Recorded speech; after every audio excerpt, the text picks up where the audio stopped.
Buenas tardes, bienvenidos a la presentación del libro de David Loss. Bienvenido al Centro Sefarad-Israel, David.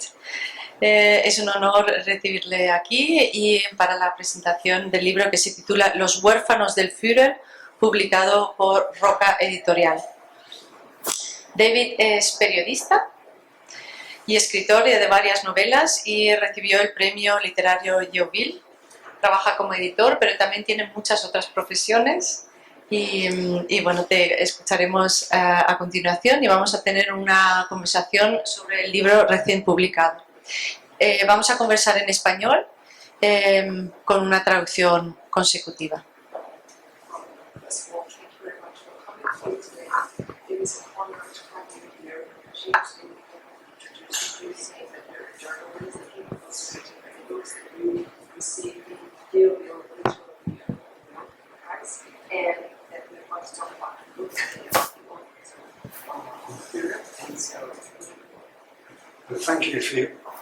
Thank you for your introduction. It's very nice to be here.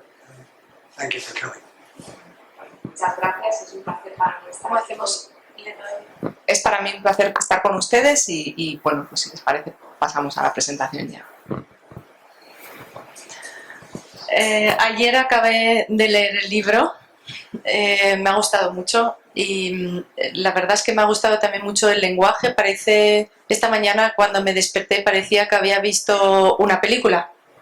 No me acordaba si era libro o película, pero de verdad lo he leído como una película.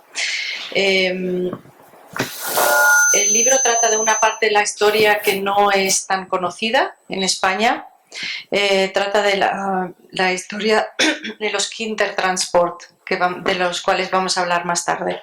Antes de entrar en esta parte o en este aspecto de la novela, quería preguntarle la gran pregunta siempre cuando presentamos un libro: ¿cuál fue su motivación para escribir este libro y cuál es su relación con la historia del Holocausto o la Segunda Guerra Mundial? Well, first of all, I just wanted to say that I finished your book yesterday and I really enjoyed it. And when I woke up this morning, I was thinking about that. It was almost like watching a movie. It's very vivid, so I really enjoyed it. And in your book, you mentioned a part of history which is not very well known here in Spain. It has to do with the Kinder transport, and we're going to talk about this later on. But before that, I'm going to ask you, first of all, what was your motivation to write this book? And second, what is your relation with the Holocaust and the Second World War? Well, can I speak? Well, thank you for having me. And my motivation is that I've always been fascinated by the Second World War. And this probably grew up from when I was a small boy. And the Second World War passed me by as a baby and a small child. But afterwards, I was very conscious of the effect of the war. The bomb sites were all around me, and my uncle, who I'd never seen before, came back from the desert where he'd been for 5 years as a stranger. And my other uncles, who were young and very brawny and very funny, when I met them, I tried to question them about what it was like to take part in the war. And like many men at that time, they just wouldn't talk about it. And one particular incident stays in my mind. Two of the uncles, who were brothers, were both on ships which were sunk in the Mediterranean. And these two brothers were shipwrecked twice. And I thought this was a fantastic story. So as a small boy, I said, "Uncle, tell me, what was it like to be pitched into the sea? What was it like?" And they said, "Well, we got our toes wet."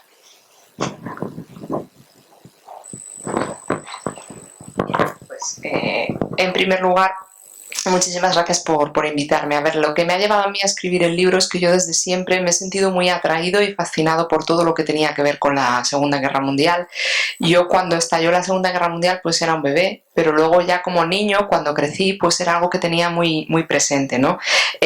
Lo cierto es que, bueno, pues lo viví muy de cerca porque tenía muy de cerca pues todas las consecuencias de la guerra, de los bombardeos, etcétera. Y lo cierto es que mis tíos, pues por ejemplo, uno regresó en aquel momento después de haber estado casi 5 años perdido por el desierto. Después hubo otros 2 tíos míos que eran muy simpáticos que volvieron, y entonces pues yo como niño lo que hacía era preguntarles sobre la guerra porque era algo que a mí me fascinaba, y me topé con que, bueno, pues no querían hablar de ello, ¿no? En aquel momento había muchas personas que habían participado en la guerra que se mostraban muy reacias, y a mí hay una anécdota que sí que me gustaría contar, y es que 2 de estos tíos, que eran hermanos además, tuvieron la mala suerte de durante la guerra naufragar 2 veces en el Mediterráneo, ¿no? Iban a bordo de un buque y naufragaron en 2 ocasiones, con lo cual, claro, imagínense, a mí me lo contaban como cuando yo era un niño y me parecía una historia fascinante. Entonces yo les decía, por favor, pero ¿cómo es eso de naufragar? Contármelo. Entonces ellos se ponían así un poco serios y decían, bueno, se te mojan los pies.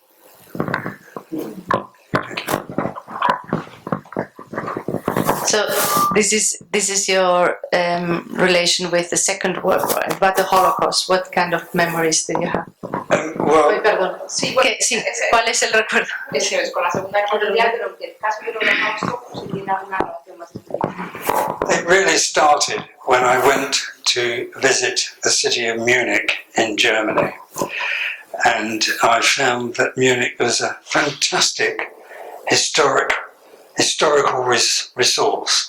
There are so many museums and so many places of real significance on the rise of the Nazis that I became very interested in the story. And when I got back to London, I went to an exhibition about the children who were saved from the Nazis. So that's where my story started. Bien, pues en el caso de lo que es ya el Holocausto más concretamente, todo empezó con una visita que hice a la ciudad de Münich, en Alemania. Cuando estuve allí por primera vez, pues me pareció que era una ciudad que tenía unos recursos históricos riquísimos, con muchísimos museos, muchísimos lugares que se podían visitar donde se explicaba un poco lo que había sido el auge del partido nazi en Alemania. Y después de esa visita, justo cuando volví a Londres, acudí a una exposición en la que se hablaba de los niños que habían sido rescatados, ¿no? y que no habían caído en las garras del nazismo, y a partir de ahí pues empecé a interesarme por el tema.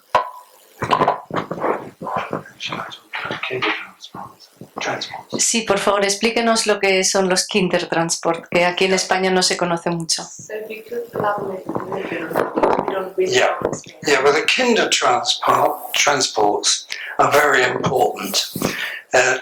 During the 1930s, as everybody knows, the Nazis were clamping down on Jewish people and people who opposed their politics and other people they didn't like. And so if you knew that you were in danger at the door in the middle of the night, you'd think, I better get out of here. So you might walk over what was called the Green Border into Holland, thinking you were safe, and you were wrong. And you might also go into Czechoslovakia, thinking you were safe, and you were wrong. Because the Nazis came into both of those countries before the war began. And those people were trapped again, and they couldn't get out. The only thing they could do was to save their children. Sí, en el caso de los Kindertransports, bueno, pues como vamos a explicar ahora, van a ver ustedes que fueron muy importantes. Como ya sabrán, en la década de los años 30 del siglo pasado, pues los nazis se dedicaban a acosar, a perseguir a los judíos, pero no solamente a los judíos, sino a cualquier persona que se opusiese a su régimen, y básicamente a cualquier persona que no les gustase, ¿vale? Entonces, si uno estaba en su casa muerto de miedo, pensando que en cualquier momento iban a llamar a la puerta por la noche para llevárselo, pues ¿qué hacía? Intentar salir de allí corriendo, ¿no? Entonces, ¿qué pasaba? Pues que muchas de estas personas cruzaban la frontera para ir a Países Bajos o incluso para llegar a Checoslovaquia, pensando que allí iban a estar seguros, y se equivocaban, porque estos dos países, como saben ustedes, cayeron en manos de los nazis antes de que estallase la guerra, ¿no? Con lo cual esta gente de repente se vieron que a pesar de la huida se habían quedado atrapados, y entonces en ese momento lo único que podían hacer era intentar salvar a sus hijos. There was a short period between 1938 and 1939 when the Germans would allow children to go from Czechoslovakia. And a young Englishman, who was actually Jewish, went to Prague for his holiday and saw all these poor families who were trapped and how worried they were for their children. So he organised a series of trains which left Prague station and went right across Europe to Holland, and then the children were put on a boat and taken to England, where there were lots of new mothers and fathers waiting for them. This man Winton was eventually knighted for his services. Organised that he saved nearly 800 children this way, and he organised all the English mothers and fathers to be waiting for the children when they got to London. And this was quite a difficult thing to do, because the British government would only allow children in if they could go to an established family, and the established family had to pay £50 for the privilege, and that was a lot of money in those days. Bien, pues no sé si se sabe, pero durante el periodo, un corto periodo de tiempo que va del año 38 al año 39, los alemanes permitieron que bueno, pues los niños de estas familias pudiesen salir de Checoslovaquia. En aquel momento pues hubo un joven británico que era judío también, que estaba visitando Praga, estaba allí de vacaciones, y entonces vio la situación que estaban viviendo estas familias judías, lo preocupados que estaban por sus hijos, y se puso manos a la obra. Entonces se organizó todo un sistema para sacar a los niños de Praga, ¿no? Puso en marcha toda una serie de trenes que salían de la estación de Praga, llevaban a los niños hasta Países Bajos y allí en barco hasta el Reino Unido. En el Reino Unido además se había puesto en marcha un sistema de acogida familiar con familias que estaban ya esperando, familias británicas que estaban esperando a acoger a estos niños, ¿no? Este hombre, que se llamaba Winton, luego fue nombrado caballero en el Reino Unido, recibió esta distinción y logró salvar a más de 800 niños de esta manera. Lo que hizo fue extremadamente difícil, porque no solamente tenía que sacar a los niños, sino que además tenía que conseguir que en el Reino Unido hubiese familias británicas esperando acoger a los niños, porque en aquel momento el gobierno británico solamente permitía entrar a niños si había ya una familia de acogida que los estaba esperando, ¿no? Y además, en aquel momento, para que una familia pudiese acoger a un niño proveniente de estos trenes, tenían que pagar una tarifa de 50 libras, que en la época pues era una pequeña fortuna. Thank you. Yeah, the Kinder Transport children who arrived in London were the lucky ones, and most of them became very good British citizens, and some of them adopted quite serious roles. But back in Czechoslovakia, as soon as the war started, the Germans stopped the Kinder Transport trains from leaving. So then all the children and all the people, all the refugee people were stuck. So what do you do in those circumstances? And Germany then, and still is now, a very bureaucratic place. And if you move house in Germany, you have to go to the town hall and say, I'm Mr. Schmidt and I live at this new address. Then you have to go home and put Schmidt outside your house. And then back in the Nazi times, you had to have a special pass to travel, another pass to go to work, another pass to go to the shops, another pass to send your children to school. So if the Gestapo wanted to find Mr. Schmidt, they had no problem They could pick him up anytime. So he was very, very vulnerable. So the only way Mr. Schmidt could avoid the knock at the door was to drop out of sight completely and go rough.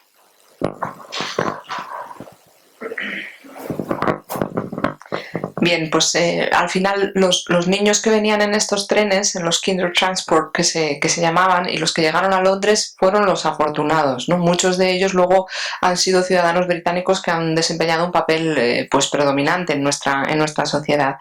Lo malo era pues los que se quedaban en Checoslovaquia, ¿no? Allí, una vez que estalló la guerra, los nazis pues pusieron fin a este sistema del Kindertransport y ahí se acabó todo. Entonces las familias se vieron pues que estaban allí atrapadas como refugiados, no podían salir sus hijos tampoco. ¿Y qué podían hacer? Pues es que realmente la situación era muy complicada. Alemania, porque se hagan ustedes una idea, en aquel momento era, y sigue siendo hoy en día, un país con muchísima burocracia. En Alemania, si uno se muda, se cambia de casa, pues tiene que avisar en el ayuntamiento, entonces le van a dar una placa donde ponga el señor Schmidt y a partir de ahora vivo aquí, y lo tiene que notificar y tiene que quedar bien claro, ¿no? En la época de los nazis era terrible porque hacía falta que las familias tuviesen un salvoconducto para poder ir a trabajar, un salvoconducto para poder ir a la compra, un salvoconducto para viajar, un salvoconducto para que tus hijos pudiesen ir al colegio. Con lo cual, si la Gestapo en un momento dado quería encontrar al Mr. Schmidt de turno, lo tenía muy fácil, porque era muy fácil trazar a la gente con este sistema. Entonces, la única manera de evitar el aldabonazo en la puerta por la noche era realmente pasar por debajo del radar.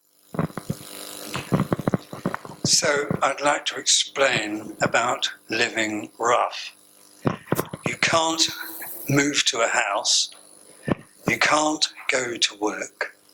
The children can't go to school. You haven't got any money and you can't go to the shops. So you have to find a basement or an attic or a shed or a park or a wood or a forest, and you have to hide out where the police can't find you. If you're lucky, a nice householder will take you in and put you in the cellar. But they were taking an enormous risk by doing so. So most of them weren't too anxious to do it. Vale, y con esto de pasar debajo del radar, pues ¿qué quiero decir? Bueno, pues imagínense ustedes, si uno se encontraba en esa situación, no podía mudarse de casa, obviamente, no podía ir a trabajar, sus hijos no podían ir al colegio, no disponían de dinero y además pues tampoco podían ir a comprar. Con lo cual, ¿qué tenían que hacer estas personas? Pues encontrar un sótano, un ático, un cobertizo, un parque, un trozo del bosque donde poder esconderse y que la policía no les encontrase. Los que tenían suerte, pues a lo mejor encontraban un alma caritativa que tuviese una casa y que estuviese dispuesto a esconderles en el sótano, en la bodega, por ejemplo. Pero estas personas también corrían un gran riesgo al hacerlo, con lo cual tampoco es que hubiese muchas dispuestas ni que estuviesen deseando hacerlo. So the people who were living rough were called U-boats. And I don't know if anybody knows German around here, but it was a slang in the German language. People who dropped below the official surface, so they weren't recorded. They were known as submarines, and of course in German that's U-boats. And so that's really where my story starts, with a collection of U-boat children hiding out in Munich in an overgrown railway depot where they can hide from the police. Bien, pues estas personas, ¿no?, que vivían en esta situación recibían un nombre en alemán, en slang, que era U-boats. No sé si ustedes hablan alemán, yo no, les pido disculpas si lo he pronunciado mal. significaba pues aquellas personas que pasan un poco por debajo del radar, ¿vale? Que están por debajo de la superficie. Entonces, realmente este término en alemán significa submarino. Eran estas personas que realmente pues estaban ahí fuera del alcance de las autoridades. Y ahí es donde arranca mi historia, con un grupo de niños de U-Boats que se esconden en Múnich ante esta situación y que se encuentran pues en un almacén, en una estación de ferrocarril, intentando evitar pues que les encuentren las autoridades.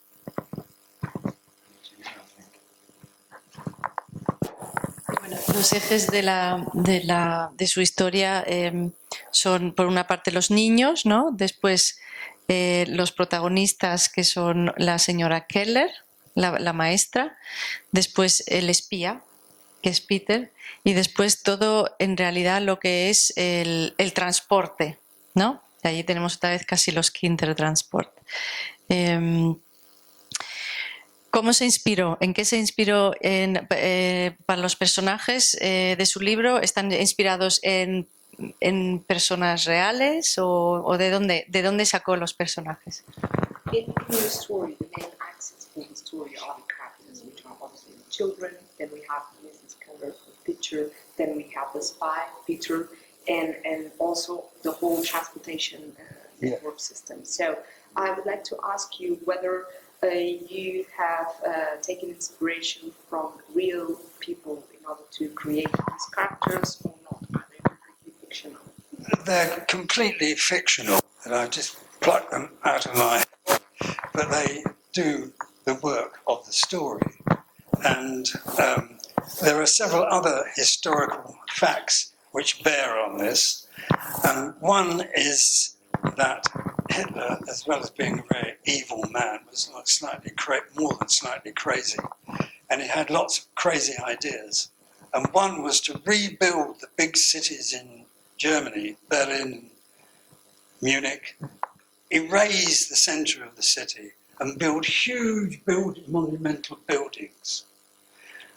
And most of which were so heavy they would have sunk into the earth, particularly in Berlin, because Berlin's all sand.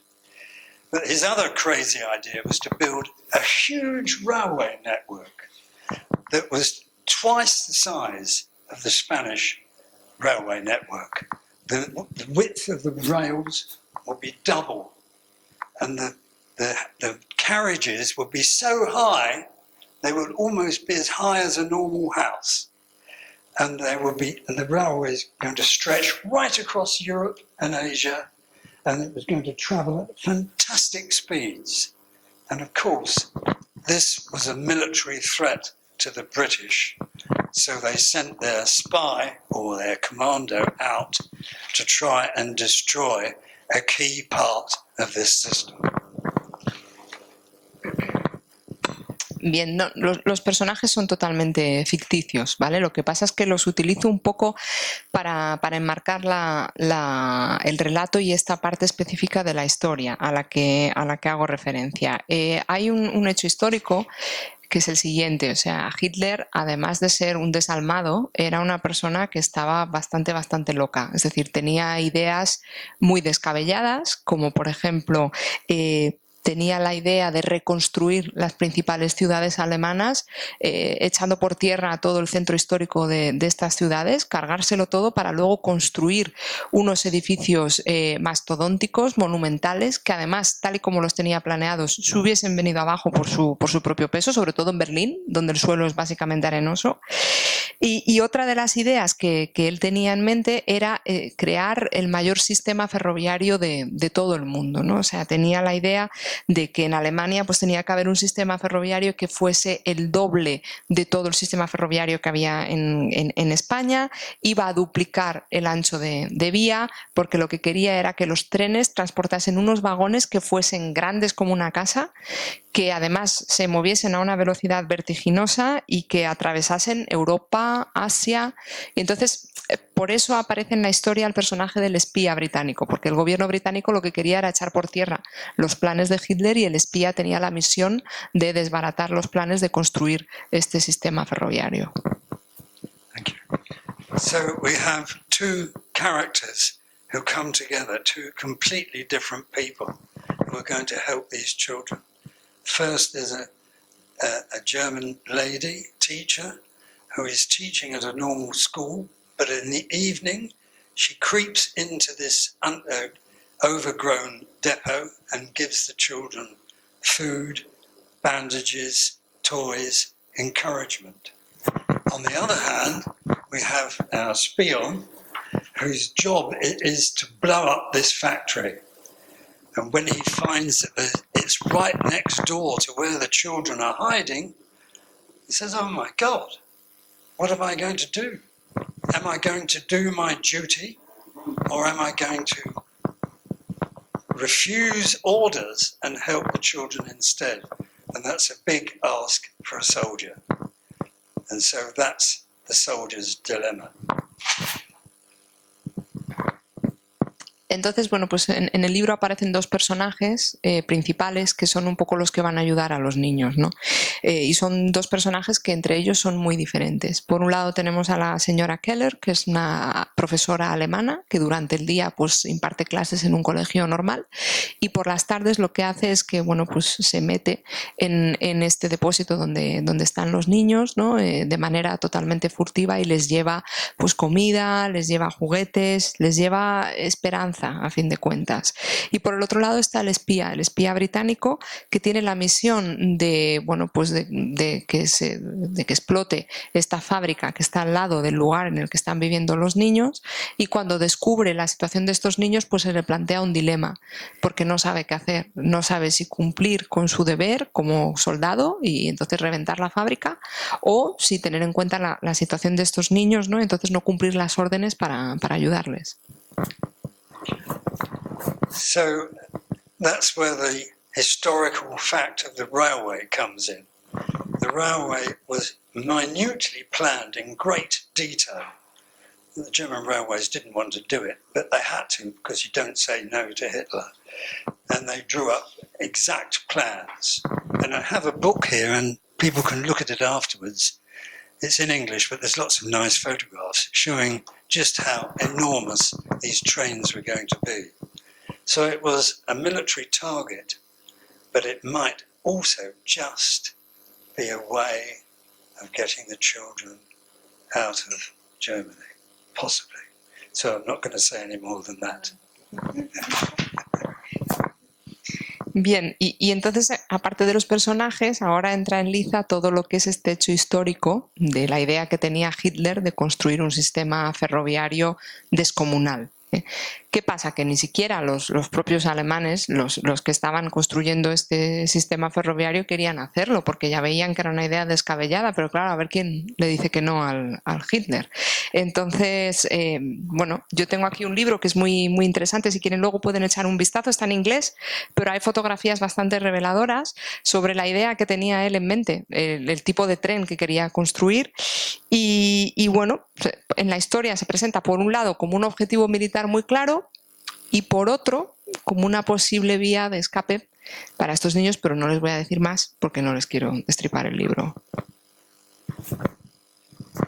Como buena historia de espías, o digamos buena novela de espías, transcurre en distintos países. En este caso estamos entre una constelación que son Gran Bretaña, Alemania, obviamente, pero también entra el papel de Suiza. O sea, tenemos dos países que son enemigos y después entra también un país que juega un papel importante, el de Suiza como país neutral. Yes, in your novel, as every good spy novel, we have many different places. You have, for instance, the UK, Germany, and also Switzerland, which is very interesting because you have two countries that were enemies at the time, the UK and Germany, and on the other hand, you also have Switzerland that played the role of neutral country. Y usted muestra muy bien el papel que jugaba Suiza como país neutral, pero con una actitud ambigua también, pero central precisamente para todo lo que era lo que eran las constelaciones de los servicios secretos. And you are portraying the role played by Switzerland very well, because they were a neutral country, but they had a very ambiguous role during the whole time, and it was a centerpiece when it came to to all the intelligence services and information services which are allies in Germany? Yeah, well, Switzerland and Portugal were the two spy centres of the Second World War because they were neutrals. So every competent sent their spies to Lisbon and to Switzerland. And I don't want to attack the Swiss too much, but although they were neutral, they adopted a very ambiguous policy with regard to refugees from Germany. And many of the refugees who tried to cross from Germany into Switzerland were, unfortunately, we have to say this, they were turned back. And some of the Swiss border guards sold them back to the Gestapo. And so it was a very dodgy thing to go into Switzerland. And so I've been very careful about how I portray my spy getting into Germany via Switzerland. There's one other historical fact that's interesting here, is when they took off by plane from Switzerland and flew over the Alps, and I based this on an incident of two Jewish fighters who had escaped from Germany, but at the end of the war, they actually went back in to try and persuade the SS to surrender at the end of the war rather than fight. And they did this by flying from Switzerland on a moonlit night and parachuting onto a glacier and tobogganing down the glacier and infiltrating into the town. So that's how I had my spy get into Germany. Sí, en aquel momento, en aquel periodo, tanto Suiza como Portugal eran los dos puntos neurálgicos en lo que se refiere, ¿no? Como dos países neutrales en aquel momento, pues obviamente todas las potencias enviaban a sus espías a Lisboa y a Suiza. Yo tampoco quiero atacar aquí a Suiza ni el papel que tuvo en aquel momento, pero sí que es cierto que tuvo un papel muy ambiguo, sobre todo en lo que se refiere a la acogida de refugiados que provenían de Alemania. Muchísimos refugiados que intentaban abandonar Alemania y marcharse a Suiza fueron deportados, desgraciadamente, tuvieron que volver. A muchos, los propios guardas, los vigilantes transfronterizos suizos los vendieron a la Gestapo, o sea, no solo no les ayudaron, sino que les sacaron el dinero y luego los vendieron. Y entonces, bueno, yo he tenido mucho cuidado, mucha cautela a la hora de presentar el papel que desempeñó Suiza en toda esta historia, y si quieren les voy a dar otro hecho histórico que he utilizado para la novela, ¿no? El espía en la novela pues pasa de Suiza a Alemania en un vuelo que cruza los Alpes. Durante la guerra hubo una historia muy interesante de dos combatientes judíos que tuvieron que escapar de Alemania, y luego cuando la guerra tocaba su fin volvieron a Alemania para intentar convencer a las SS de que se rindieran, ¿no? De que dejasen de luchar y que se rindieran. Bueno, pues estos dos combatientes judíos lo que hicieron fue volar desde Suiza para llegar a Alemania.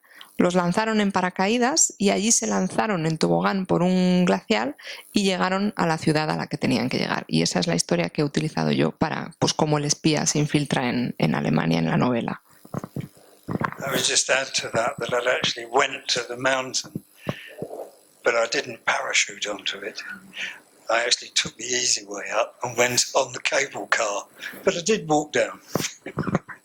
Yo he estado allí, pero no se preocupen que yo no me tiré en paracaídas. Yo hice lo fácil, que subí con el telecable y ya está. El libro se titula Los huérfanos del Führer, y obviamente se refiere a los niños, los que se quedan huérfanos, algunos que se quedan en Alemania o en los países ocupados, por otra parte los niños que pudieron salvarse gracias a los Kindertransport, pero yo creo que también el título igual hace justicia también a la protagonista también, que es hasta cierto punto también una huérfana de su país mismo. ¿Cómo lo ve? In your book, the title is The Years of, and you talk about these children. They were orphans in Germany, they were orphans in many other occupied countries. Even those who were saved were orphans afterwards. And I think that also has to do with one of the main characters in the novel, the teacher, because in a way she's an orphan from her own country. Yeah. Yes, the German teacher is in fact German, but the family have been living in Czechoslovakia, so they've got a foot in both camps. So she's very much against the Nazis, and she actually helped with the Kindertransports from Prague, and as a result of which she wasn't very popular with the local police. So her mother sent her to Germany to teach, to get her out of the way. So in that sense, she's a bit of an orphan, yes. Sí, realmente es así, ¿no? Esta profesora alemana, en el libro se cuenta, bueno, pues que su familia vivía también en Checoslovaquia, con lo cual tenía un pie en ambos mundos y se oponía a los nazis. De hecho, ya ayudaba a los niños a salir con esos Kindertransport desde Praga, y entonces la familia, un poco por ayudarla, pues la mandaron a Alemania a enseñar para quitarla un poco de en medio.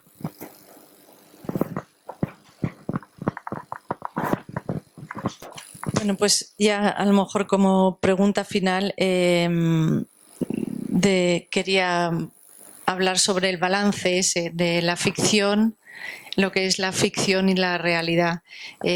Nosotros normalmente cuando enseñamos sobre el Holocausto aquí en España, pues desde este centro formamos a muchos profesores y enseñamos sobre el Holocausto, y decimos siempre que cuando enseñemos a los jóvenes sobre lo que ocurrió durante el Holocausto, es mejor prescindir de la ficción. Siempre mejor leer, digamos, de primera mano lo que ocurrió, testimonios, leer diarios. Hay muchas fuentes las que podemos utilizar para la enseñanza del Holocausto. No obstante, yo soy de la opinión que la buena ficción también puede acercar a los jóvenes a aprender sobre la historia. Yo creo que este es un buen ejemplo. ¿Cómo lo ve usted? Y sobre todo, ¿cómo se hace como escritor el balance para no alejarse de lo que son los hechos y de verdad hacer justicia a lo que ocurrió?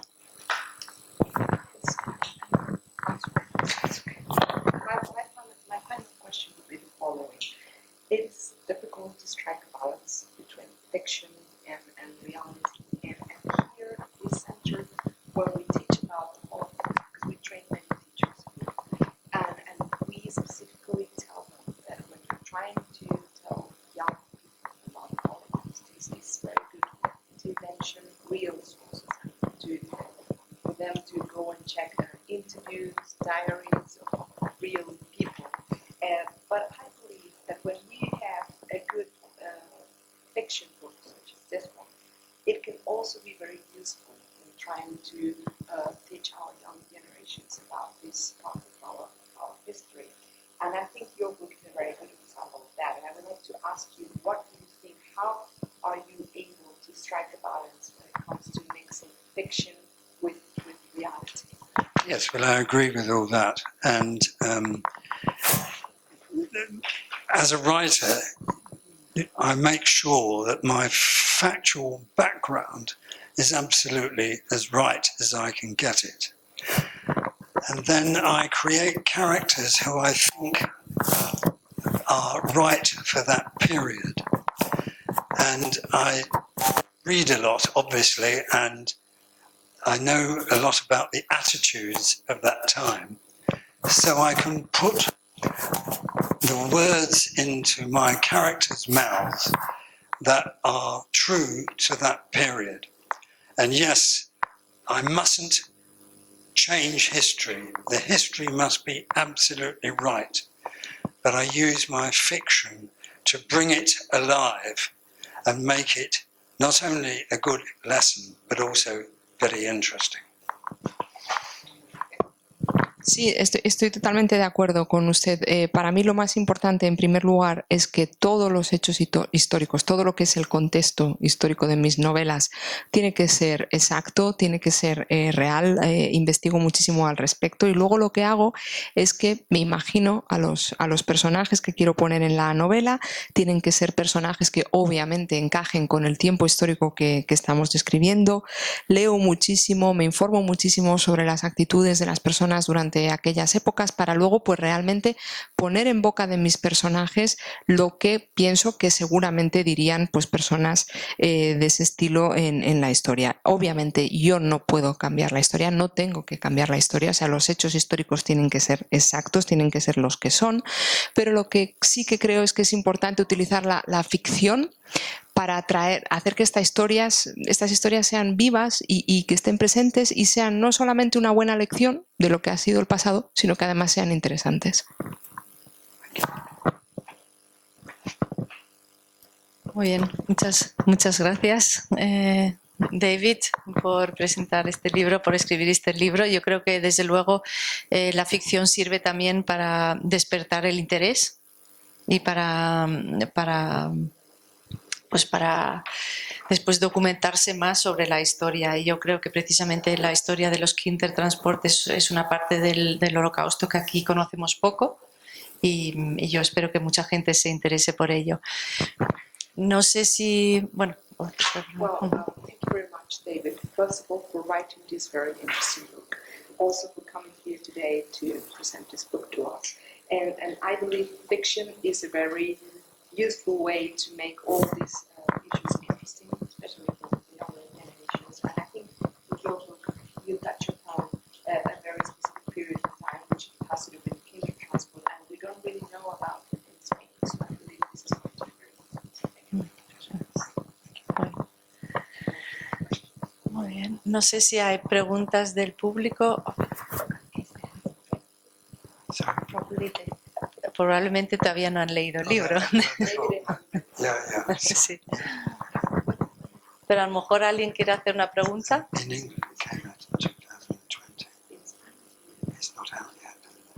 Muy bien. Do you want to say a final word? ¿Quiere decir algo? Just like to say thank you for coming, and it's a great pleasure to be here. And if anybody does read the book, I hope they enjoy it. Thank you.